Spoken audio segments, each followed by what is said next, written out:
여러분, 우리가 살아가는 인생의 근본적인 문제를 이제는 이야기해야 될 때가 되었습니다. 점점 클라이막스로 가고 있습니다. 오늘부터 새벽을 정말 잘 이제 빠지지 않으셔야 됩니다. 토요일까지 이어지는 말씀에는 근본적인 인생의 문제를 다루시는 하나님의 말씀이 담겨 있습니다. 기독교의 진리, 오직 기독교에서만 강조하는 하나님의 복음, 그리스도의 진리가 가득히 담겨 있습니다. 인생의 근본적인 문제, 저도 해결할 수 없고 여러분도 해결할 수 없고 모든 인생들이 다 가지고 있는 이 아픔의 문제, 무겁고 수고하고 모든 짐진 우리의 인생의 문제, 과연 그것이 어떤 문제입니까? 가장 큰 문제는 이 죽음의 문제입니다. 이 죽음의 문제는 누구도 자유로울 수 없고 누구나 한 번쯤은 그 문을 다 열어서 통과해야 되는 문인데, 살아가면서 내가 가장 사랑하는 일을 떠나보낼 때 여러분 어떻습니까? 가장 아프고 힘들 때가 있죠. 말 못할 슬픔들이 참 많이 있습니다. 많은 장례식을 치르면서 정말 아픈 그런 장례식을 많이 정말 경험하면서 인생의 이런 죽음의 문제를 과연 어떻게 해결할 것인가, 이런 문제들을 우리는 직면하고 있을 때가 참 많이 있습니다.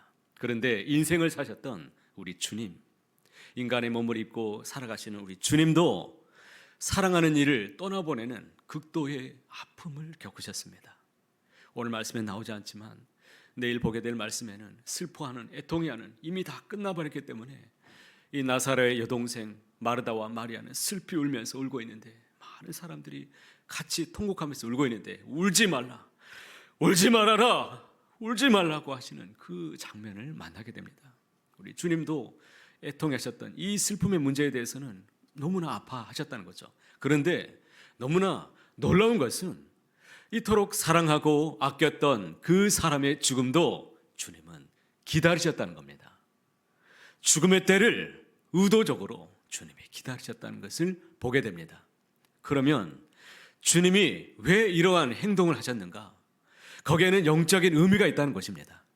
오고 오는 모든 세대에게 우리 주님께서 분명히 말씀을 밝히실 그런 생명의 말씀이 있기 때문에 우리 하나님께서 기다리실 줄 믿습니다.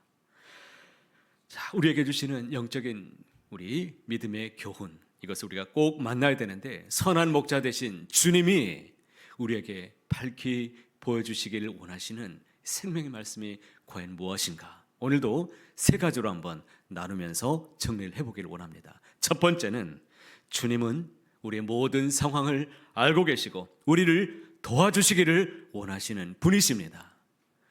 우리의 모든 사정을 아시고 도와주시기를 원하시는 분, 그분이 누구이십니까? 우리 주님 예수님이십니다. 우리가 1절로 3절 말씀을 생각하면서 다시 한번 읽어보도록 하겠습니다. 어떤 병자가 있으니 이는 마리아와 그 자매 마르다의 마을 베다니에 사는 나사로라. 이 마리아는 향유를 주께 붓고 머리털로 주의 발을 닦던 자요, 병든 나사로는 그의 오라비더라. 이에 그 누이들이 예수께 사람을 보내어 이르되, 주여 보시옵소서, 사랑하시는 자가 병들었나이다. 자, 마르다와 마리아가 이 오빠가 나사로라는 정보가 있고, 그들이 어디에서 살고 있습니까? 베다니에서 살고 있다라는 정보를 주고 있습니다. 아주 자세하게 지금 설명하고 있는데, 저는 이 베다니를 이렇게 인식하고 있습니다. 베다니 카페. 베다니 카페라고요.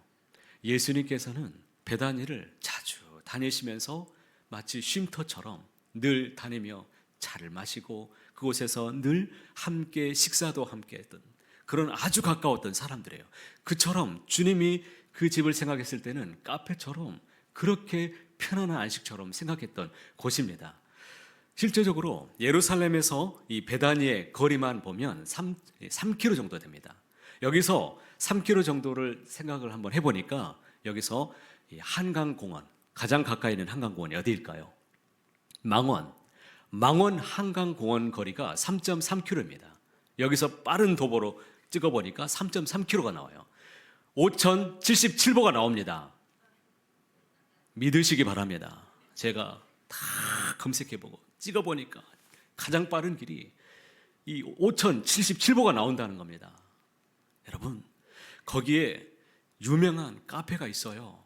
거기에 스타벅스 카페가 있습니다. 별다방이 있는데 거기에 아름다운 이 마포에서만 볼 수 있는 아주 이 석양빛, 해가 지는 노을빛, 이 아름다운 맛집이 있어요. 거기가 이 한강을 뷰를 바라보는 엄청난 이 카페가 있는데 마치 거기에 가면 이런 생각이 듭니다. 다윗이 저 베들레헴 마치 그 빼앗겼던 하여튼 빼앗겼던 이 성이 있는데 거기에 이 베들레헴 성 곁에 있는 저물을 누가 내게 마시게 할꼬, 그 말씀이 자꾸 떠오릅니다. 누가 저 별다방에 있는 저 커피를 누가 내게 마시게 할꼬, 이런 말씀이 막 갑자기 말씀을 막 묵상하는데 막 드는 겁니다. 기억하시고 감동되시는 분은 목회자들을 불러서 카페에서 안식도 좀 누리게 해주셨으면 좋겠습니다. 여러분, 아무튼 이런 정보들을 주고 있는데 여러분 이제 잊지 않을 거예요. 자, 나사로의 집은 베다니 카페였다. 예수님에게는 그런 곳이었습니다. 그곳에서 만남의 장소였어요. 마리아는 거기에서 값비싼 향유옥합을 깨뜨렸던 여인이라고까지 이렇게 정보를 상세하게 알려줍니다. 그런데 문제가 생겼습니다. 나사로가 죽을 병에 걸렸다는 겁니다. 우리는 그가 어떤 병에 걸렸는지는 알 수 없지만 당시 아주 심각한 치명적인 병에 걸렸을 것입니다. 그렇게 해서 나사렛 여동생들이 예수님을 찾았는데 예수님이 당시 어디 있었느냐? 그때 당시 아마 죽음을 피해서 유대 땅에 있지 않고 강을 건너서 이 베레아라는 지역이 있었습니다. 베레아 지역이 모압 지역에 있는 지역이에요. 강을 건너야만 되는 곳입니다. 그곳에 있는 예수님께 찾아서 전갈을 전했습니다. 그런데 놀랍게도 그 전갈에 있는 내용이 지금 나오고 있습니다. 내용이 나오는데 우리 같으면 어떻게 하겠습니까? 예수님, 당신이 사랑하는 친구 나사로, 우리 오라버니가 죽게 생겼으니 빨리 와서 좀 구해주세요 라고 썼을 텐데 그런 줄이 없어요. 뭐라고 되어 있습니까? 주여 보시옵소서, 사랑하시는 자가 병들었나이다. 이 한 줄만 지금 언급하고 있습니다. 이렇게만 전해도 주님이 와서 도와주실 것을 확신했기 때문에 다른 말이 필요 없어요. 주여 보시옵소서, 내 사랑하는 오라버니가, 사랑하시는 자가 지금 병들었나이다 라고만 썼습니다. 여기서 사랑하시는 자라는 이 원문을 좀 찾아보니까 뜻이 다릅니다. 여러분, 필레이스라는 이 헬라어 단어를 쓰고 있는데 이것은 친구처럼 사랑했다라는 단어입니다. 예수님께서 평소에 얼마나 가까이 사랑하는 자였는지 정확하게 알 수 있는 정보가 담겨 있는 것이죠. 여기서 깨닫게 되는 아주 중요한 교훈이 우리에게 있습니다. 우리를 사랑하시는 주님께서는 우리의 모든 형편과 사정을 잘 아시고 우리가 미쳐 너무나 괴롭고 힘들면 어떻습니까? 기도조차도 되지 않을 때가 있습니다. 하소연하고 싶을 때가 많이 있지만 기도하려고 나왔지만 정작 아무 말도 못하고 정말 있을 때가 많이 있어요. 지쳐서 주님께 부르질 힘조차 없을 때도 먼저 다가와 도우시는 분이 누구이십니까? 주님이라는 것을 오늘 성경은 분명히 먼저는 보여주고 있습니다.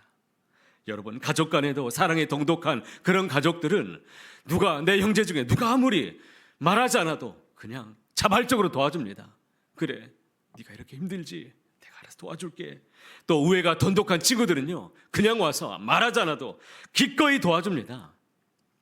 성도 여러분, 하물며 주님과 성도의 관계는 어떤 관계입니까? 우리의 목자와 양의 관계입니다. 양이 이뻐서 도와주는 겁니까? 가족이기 때문에 정말 도와줄 수밖에, 지켜줄 수밖에 없는 내 양이기 때문에 모든 양들이 다 달라요. 성향이 다 다르지만 우리의 모든 형편을 아시는 주님이 목자이신, 선한 목자이신 주님이 알고서 친히 도와주신다는 것입니다. 하물며 우리가 힘들고 곤란한 일을 만났을 때 내 사정을 자세히 알아야 한다면 하물며 그 사정을 들으시는 주님이 어찌 우리의 마음을, 우리의 모든 기도의 제목을 들으시지 않으실 수가 있겠냐, 이것입니다. 믿으십니까? 우리 어린 딸을 데리고 병원에 한번 간 적이 있었어요. 이비인후과에 데리고 가는데 우리한테는 상세하게 말도 안 하는데 의사 앞에서는요, 콧물이 줄줄줄 흐르고요, 잠자려고 하면 머리가 아프고요, 뭐 이런저런 얘기를 하는 겁니다. 이렇게 얘기할 때 이렇게 아팠구나, 이렇게 얘기만 해줘도 우리가 얼마나 더 도와주고 싶은 마음이 있겠습니까? 그랬구나, 좀 더 따뜻하게 만들어줘야 되는데, 이런 마음이 든다는 거죠. 하물며 이런 마음, 여러분들이 어떤 사정에 있든지 형편에 있든지 주님이 잘 아시고 도와주실 것을 믿으십시오. 간구하시길 바랍니다. 나의 형편을 아시는 주님 앞에, 특별히 우리의 위로자 되신 주님 앞에 간구하시길 바랍니다. 다윗이 그런 마음으로 항상 부르짖어 간구했던 사람이 다윗이었습니다. 시편 6편 9절에 이와 같은 말씀이 있습니다. 함께 읽어보겠습니다. 여호와께서 내 간구를 들으셨으며 여호와께서 내 기도를 받으시리로다. 할렐루야. 우리의 간구를 들으시는 분이십니다. 여호와께서 나의 기도를 들으시는, 받으시는 분이신 줄 꼭 믿으시기를 바랍니다. 두 번째로 오늘 우리에게 주시는 영적인 귀한 말씀이 무엇이냐면, 주님은 우리를 도우실 뿐만 아니라 우리를 위해서 자신의 목숨까지도 아끼지 않으시고 구원해 주시기를 원하시는 분, 그분이 우리의 전능하신 주님이십니다. 4절 말씀도 여러분이 함께 읽어주시겠습니다. 시작.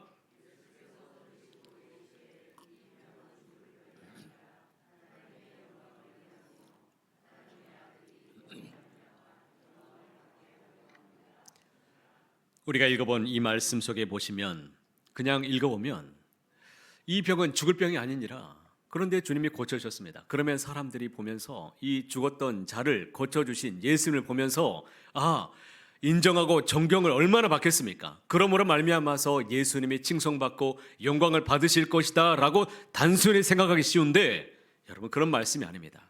이 말씀은 예수님께서 영광을 얻으신다는 이 말에는 좀 더 깊은 영적인 의미가 있다는 것을 우리가 꼭 알아야 됩니다. 주님께서 얻게 되실 영광이 도대체 과연 무엇이겠습니까? 그것은 앞으로 주님께서 당하실 십자가의 순환, 십자가의 고난을 말하고 있습니다. 죽은 지 나흘이나 된 이 나사로를 살렸습니다. 그러면 사람들이 어떻게 생각하겠습니까? 이 사람이 정말 메시아구나, 우리가 그토록 기다렸던 분이시구나, 많은 사람들이 믿지 않겠습니까? 유대 종교 지도자들은 질투에 시기에 눈이 멀어서 자기들이 만들어 놓은 율법의 이 틀에 시각으로 보면서 죄인이라고 지금 생각하고 있는데, 얼마나 죽이고 싶겠습니까? 실질적으로 나사로를 살리신 이 사건으로 말미암아서 그때부터 유대 종교 지도자들이 함께 모여서 죽일 의논을 꾀하기 시작했다라는 본문이 나오기 시작합니다. 주님은 이와 같이 이런 결과가 자기 앞에 닥치게 될 것을 이미 아시면서도 영광의 때가 오리라라고 지금 이미 밝히고 있는 본문입니다. 이것을 알면서도 나사로를 살리시려고 유대로 다시 가자 제자들에게 말씀하신 것입니다. 나사로를 살리려고 당신은 죽겠다는 것입니다. 여기서 나사로를 생각했을 때 우리 자신과 우리는 이제는 동일시해야 되는 겁니다. 우리도 죽을 수밖에 없는 나사로 같은 존재일 수밖에 없구나. 그런 나사로도 살리신 주님이, 나도 우리 주님이 살리기 위해서 이 땅에 기꺼이 오셨구나. 이것을 믿으십니까? 만약 이 지구상에 나 혼자 살고 있어서 내가 죄 가운데 죽을 수밖에 없다면, 그래도 우리 주님은 기꺼이 나를 위해서 이 땅에 오셔서 나를 위해서 십자가를 담당해 주셨을 것입니다. 이것이 우리 기독교의 진리이면서 살아계신 하나님의 말씀입니다. 예수님은 나를 살리시려고 모든 권세를 다 버리시고 이 땅에 우리에게 오셨습니다. 여러분 옆 사람에게 그러니 이렇게 말씀해 주시기 바랍니다. 그러니 잘 살아갑시다, 이렇게 한번 인사해 주세요. 그러니 우리 잘 살아갑시다. 여러분, 주님의 희생을 헛되게 만들지 맙시다. 우리가 생각했을 때 값없이 그냥 주신 희생이라고 생각하기 쉬운데, 하나님 편에서는 정말 뼈아픈 희생이 아닐 수 없습니다. 값싼 은혜로 만들지 마시길 바랍니다. 우리 주님의 그 희생을 생각하고 정말 주님 앞에 이 귀한 사명을 끝까지 잘 감당해내는 저와 여러분 모두가 다 되시기를 간절히 소원합니다. 마지막 세 번째는, 우리가 어느 길을 가든지 주님과 동행하면 여러분 주님께서 우리를 반드시 선한 길로만 우리를 인도해 주신다는 사실입니다. 어떤 길을 가든지 주님과 늘 동행하시길 바랍니다. 주님과 함께 가면 그 길이 어렵고 무섭고 힘든 길이라고 할지라도 우리 주님이 우리의 짐을 가볍게 만들어 주실 것이고 선한 길로 우리를 붙잡아 주실 것입니다. 지금 이 말을 들었던 제자들은 굉장히 당혹스럽습니다. 그들이 곧 죽이려고 했던 그 유대 땅으로 다시 간다는 게 너무나 충격적입니다. 8절에서 10절에 있는 말씀을 한번 읽어보십시오. 자, 자막으로 읽어보겠습니다.